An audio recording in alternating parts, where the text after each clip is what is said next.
The air was colder than it should have been for November. We'd gone out for a weekend trip to the cabin. Me, Jake, and Ben. Just a short escape before the snow really came down. It was one of those rustic places deep in the woods. No cell service, no electricity. But that's what we liked about it. No distractions, just the wilderness. Jake had been there a few times before and swore by it, said it was peaceful and quiet. That night, though, something felt off. We'd hiked all day and were exhausted, but none of us could sleep. The wind howled through the trees, and every now and then something thumped against the cabin walls. I tried telling myself it was branches. Around midnight, Ben, who'd been staring into the fire for too long, finally spoke. "You guys hear that?" His voice was low, like he didn't want whatever he heard to notice us. Jake and I froze, listening. At first I heard only the wind. Then there it was, a faint, distant scream. Not an animal, not a person. Something in between. It cut through the night, almost human but wrong, like someone in pain, mixed with a low, rumbling growl. "Coyotes?" I asked, trying to sound casual, though my stomach churned. Jake shook his head. "That ain't a coyote." We sat in silence, listening. I couldn't shake the feeling that we were being watched. It was the kind of fear you can't explain but can't ignore. Ben stood up first. "I'm gonna check it out." "Are you insane?" "It's the middle of the night. I'm just gonna peek outside. It's probably nothing." Before I could stop him, Ben pulled on his boots and headed for the door, rifle slung over his shoulder. Jake and I exchanged a glance but didn't follow. We weren't brave, just scared enough to stay put. Ben cracked the door open and stepped outside. Cold air rushed in, making the fire flicker. The wind roared again, and for a moment all I could hear was its deafening howl. Then, just as suddenly, the wind died, and silence fell over the woods. That's when we heard it again. The scream, louder this time, closer. "Ben," I called, but there was no answer. Jake grabbed his flashlight and rifle and ran after him.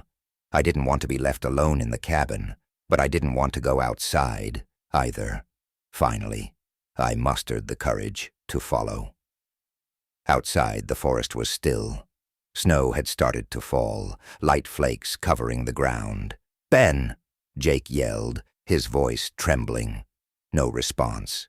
We pushed deeper into the woods, the only sounds our labored breathing and the crunch of snow. That's when we saw it. Something moving between the trees, just at the edge of the light. At first I thought it was Ben. The figure was tall and thin, but as it stepped closer, I realized it wasn't him. It was too tall and too thin. Its arms hung unnaturally low, the fingers long and twisted. The skin was pale, almost gray, stretched tight over the bones. Jake raised his rifle, but his hands were shaking so badly I wasn't sure he'd hit anything. "Who's there?" he shouted. The figure stopped, just beyond the range of the flashlight, and for a moment I thought it would turn and leave. But then it stepped forward, into the light, and I saw its face, or what was left of it. The skin was pulled back, exposing long yellow teeth. The eyes were sunken into its skull, black pits that stared right through us. And that smell. God, that smell, like rotten meat left out too long. It let out a low growl, a sound that made my blood run cold, and then it moved. Fast, faster than anything that size should have been able to move. Jake fired, but the shot went wide, and before I could blink, it was on him. I'll never forget the sound, bones snapping, flesh tearing. Jake screamed, but only for a moment, before the thing tore his throat out.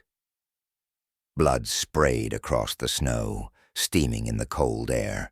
I ran. I didn't think. I didn't stop to help. I just ran, blindly stumbling through the trees, not caring where I was going, as long as it was away from that thing.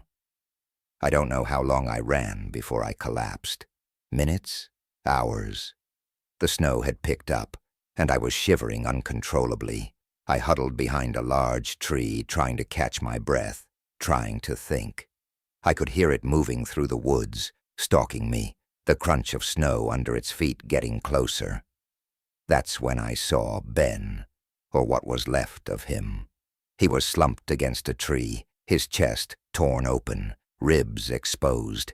His eyes were wide, frozen in a look of pure terror. I gagged, tears stinging my eyes, but I couldn't stop. I had to keep moving. I had to survive. The thing let out another scream, louder this time, closer. I bolted, my legs burning, my lungs screaming for air. I didn't look back. I couldn't. Somehow, I made it back to the cabin, but I knew it wouldn't be enough. The wind had picked up again, howling through the cracks in the walls, and through that howl I could hear it, scratching at the door, sniffing, waiting. It wanted in. It wanted me. The Wendigo had found us,